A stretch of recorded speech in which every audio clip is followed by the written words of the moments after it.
جو ماضی میں بھی کرتا رہا ہے یہ سابقہ جو تھا افتخار، وہ جو کچھ کرتا رہا ہے اسی کے لوگ تو بیٹھے ہوئے ہیں سپریم کورٹ میں.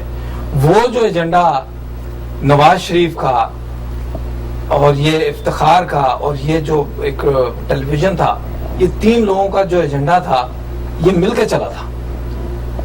انہوں نے بڑے آرگنائز طریقے سے پاکستان میں کام کیا ہے. یہ پاکستان کی تاریخ کا بہت بڑا کرمنل واقعہ ہے. یہ پورا ایپیسوڈ جو ہوا ہے پاکستان کے اندر، ان لوگوں نے مل کے جو کاروائیاں کی ہیں. سو موٹو نوٹس کا ڈرامہ افتخار چودھری کرتا تھا، اور سو موٹو اس کے اوپر ہوتا تھا جس کی اس نے کرنا ہوتا تھا. ٹھیک ہے. کسی غریب آدمی کے معاملات میں سو موٹو نہیں ہوتا تھا. اور یہ سو موٹو تو غریب آدمی کا. اب یہ جو تصدق جیلانی صاحب ہیں، chief justice, honourable chief justice جناب تصدق جیلانی صاحب، وہ میرا خیال ہے کسی جگہ آرام فرما رہے ہوں گے. ان کو سو موٹو سے کیا لینا دینا. اگر حکمراں پارٹی اور یہ جو باری لگا کے پارٹی، ان کے کسی بندے کے ساتھ کوئی واقعہ ہو جائے تو سو موٹو صبح ہی ہو جائے گا. رات ہونے سے پہلے، کورٹ کھلنے سے پہلے سو موٹو ہو چکا ہوگا. یہ اتنا بڑا واقعہ ہو گیا ہے. یہ اندھے ہیں سارے. یہ وقت آ گیا ہے. یہ اسی چیز کا، یہ وہاں پر جو انقلاب کی بات ہو رہی ہے وہ اسی لیے عام آدمی کو وہاں پر انصاف نہیں مل رہا. انصاف کے نام کے اوپر وہاں بدماشی ہو رہی ہے. یہ ادارے، یہ قانون نافذ کرنے والے ادارے، یہ قانون فراہم کرنے والے ادارے، یہ سارے مل کر بدماشی کر رہے ہیں. کون سا انصاف؟ پولیس پکڑتی ہے غریب آدمی کو، پکڑتی ہے کسی بدماش آدمی کو پکڑ کے. وہ دیکھیں نا، وہ جو گلو جیسا بندہ، وہ جیسے کئی بندے تھے جو وہاں کاروائی کر رہے تھے. تو یہ تو پولیس کے ساتھی ہیں. جو یہ لوگ جو پولیس کے ساتھی ہوں گے تو اس کے ساتھ یہ جو عدالتوں میں جو لوگ، میں تمام ججوں کی بات نہیں کر رہا، لیکن چند جو جج ہیں جو عدالتوں میں بیٹھے ہوئے ہیں، آپ مجھے بتائیں، آپ پاکستان کے قانون سے واقف ہیں، عدالتوں سے واقف ہیں؟ پاکستان کی کوئی عدالت مجھے آپ بتا دیں جہاں پر بغیر رشوت دیے آپ کی فائل جو آگے کھل سکتی ہو. ہم عوام میں سے ہیں. میں وہ شخص ہوں، سن لو، جسٹس کے لوگ جو ہیں، عدلیہ کے لوگ، پاکستان میں 2 ججوں کو اینٹی کرپشن میں 1980 اور 81 میں ٹریپ کرا چکا ہوں میں، رشوت لینے کے الزام میں. میں رشوت باقاعدہ انہوں نے جو غریبوں کے ساتھ کرتے ہیں، میں وہ شخص ہوں کہ میں ان لوگوں کے، ایسے لوگوں کو جو چور ہیں، جو انصاف فراہم نہیں کر سکتے، جو رشوت کی بنیاد کے اوپر کاروبار کرتے ہیں، ان کو کیا پتا سو موٹو نوٹس کیا چیز ہوتی ہے. تو سو موٹو نوٹس کا پاکستان میں ایک ڈرامہ تھا، اور وہ ڈرامہ اب آلموسٹ تقریباً ختم ہو چکا ہے. لیکن تصدق جیلانی صاحب وہ یہ سو موٹو نوٹس لینے کی پوزیشن میں نہیں ہے. یہ تو سارے ان کے ہاتھوں یرغمال بنے ہوئے ہیں. یہ پورا ایک ٹولہ ہے جو یہ کام کر رہا ہے وہاں پر. تو لہٰذا آپ یہ توقع کریں کہ سبزی کے اوپر، یہ تو سبزی، تصدق صاحب جیلانی صاحب تو سبزی کے اوپر بھی نوٹس نہیں لیں گے. کون سا نوٹس؟ صحیح ہے. نوٹس تو جب لیا جاتا ہے نا، جب کسی کو نظر آ رہا ہو کچھ ہو رہا ہے. تو میں یہ آپ کو آپ کے اس چینل کے توسط سے عوام کو، ناظرین کو یہ بتانا چاہتا ہوں کہ پاکستان میں جو ظلم و بربریت کا بازار چل رہا ہے، جس میں عدلیہ بھی شامل ہے، جس میں قانون کے رکھوالے بھی شامل ہیں، جس میں قانون کی پاسداری کرنے والے لوگ بھی شامل ہیں، جو حکومت کو چلانے والے لوگ ہیں، جو فائنینشل کرائم کر رہے ہیں، وہ سارے کے سارے لوگ شامل ہیں. نظام ملک کا ایسے نہیں چلے گا جب تک آپ عام آدمی کو انصاف نہیں دو گے، عام آدمی کو روزگار نہیں دو گے، عام آدمی کو تعلیم نہیں دو گے، اس کو گھر چھپانے کی، سر چھپانے کی جگہ گھر نہیں دو گے. اس وقت تک اس ملک کا قانون، آئین سب کچھ اندھا ہے.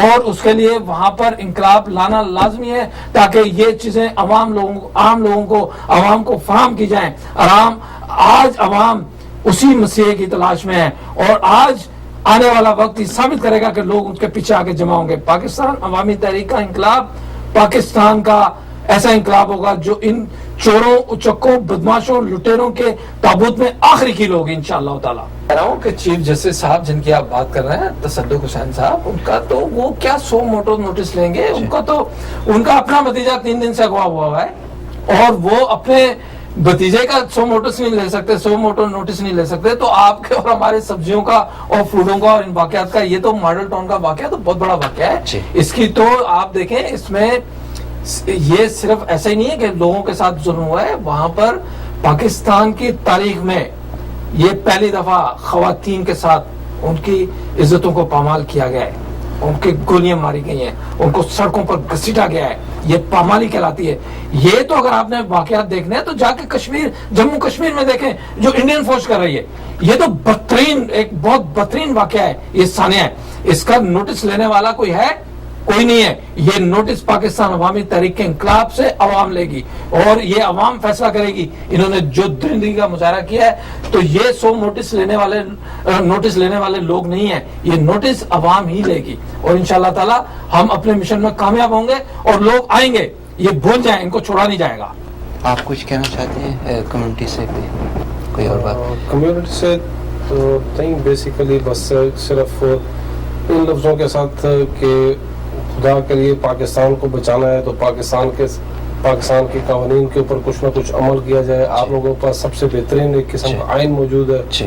اگر کہ کچھ پولیس کے اوپر یا اس طرح کے, یا کہ بعد میں حالات ایسے پیدا ہو جائیں گے کہ وہاں پہ جس طرح سول وار عراق میں آ چکے, یہ کہ کہیں یہ خطرہ پیدا نہ ہو پاکستان میں, کیونکہ حالات ایسے آتے جا رہے ہیں. لیکن ہے کہ جہاں تک پاکستان کی سالمیت کی بات آ جاتی ہے یا اس کی خود مختاری کی بات آ جاتی ہے تو ہم لوگوں نے ہمیشہ, آج بھی نہیں ہے, میرا اپنا یعنی کہ آپ کہہ سکتے ہیں کہ فیملی بائی فیملی اسٹرگل کرتے رہے پاکستان کے لیے, پری پاکستان بھی تو قربانیاں دیتے رہے, تو آگے بھی دریغ نہیں کریں گے. لیکن ہے کہ ہمیں اپنی حکومت سے بڑھ کے بیسیکلی افواج پاکستان کے ساتھ وہ زیادہ یعنی کہ ہمیں وہ ہو جاتی ہیں, ہمدردیاں ہو جاتی ہیں, یا ان سے ہم یعنی کہ ایکسپیکٹیشن زیادہ بڑھ جاتی ہیں, کیونکہ اس طرح کے حالات جب پیدا ہو جاتے ہیں.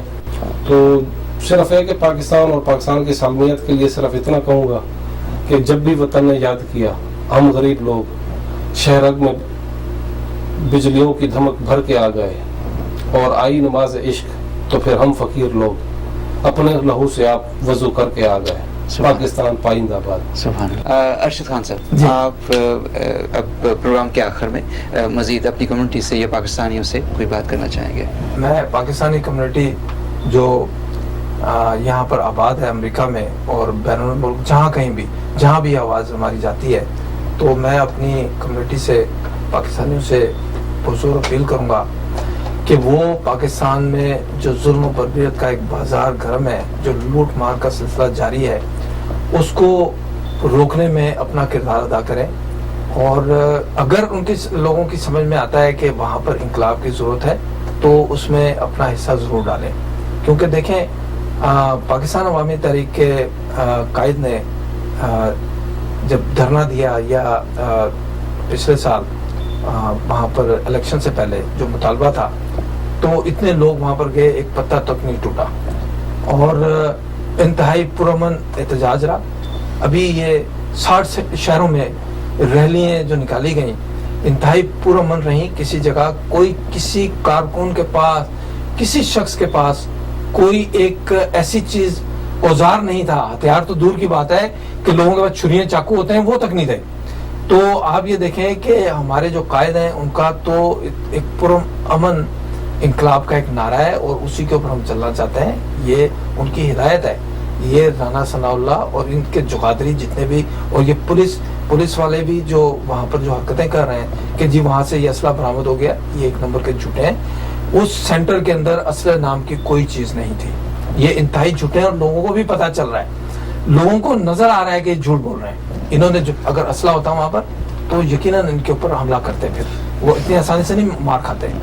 تو میں پاکستانی کمیونٹی سے اپیل کروں گا کہ وہ جہاں بھی ہیں, جہاں بھی اس آواز کو سنیں, پاکستان کو بچانے کے لیے, پاکستان کو ان درندوں سے نجات دلانے کے لیے, پاکستان کے غریب عوام کو پرامن طریقے سے انصاف, روزگار, تعلیم اور امن کی بازیابی کے حصول کے لیے اس انقلاب میں اپنا حصہ ضرور ڈالیں, تاکہ ایک دفعہ یہ ملک ان لٹیروں کے ہاتھوں سے نجات حاصل کرنے کے بعد ایک صحیح ٹریک پر آئے, تاکہ اس ملک کا نام روشن ہو. پاکستان کا نام تو روشن ہے ہی ہے, لیکن اب اس روشن نام کے اوپر ایک داغ لگنا شروع ہو گیا ہے. پاکستان امت مسلمہ کا واحد اٹامک ملک ہے اور اس ملک کی جو اللہ تعالیٰ نے ہمیں ذمہ داری ہے اس کی حفاظت کرنا ہماری ذمہ داری ہے. تو آج پاکستان کے لوگ جہاں کہیں بھی ہیں تمام مصلحتوں سے دور ہو کر, تمام پارٹی بازی سے دور ہو کر اس ملک کو بچانے کے لیے اپنا کردار ادا کریں. تھینک یو جناب. Most welcome. ارشد خان صاحب اور جناب عمران قاسم خان صاحب, میں آپ دونوں کا بہت مشکور ہوں کہ آپ تشریف لائے اور پاکستان کی اس موجودہ صورتحال پہ اپنے اپنے خیالات کا اظہار کیا. ناظرین, آپ دیکھ رہے تھے پروگرام کرنٹ افیئرز. ملیں گے اگلے پروگرام میں. اجازت, اللہ حافظ.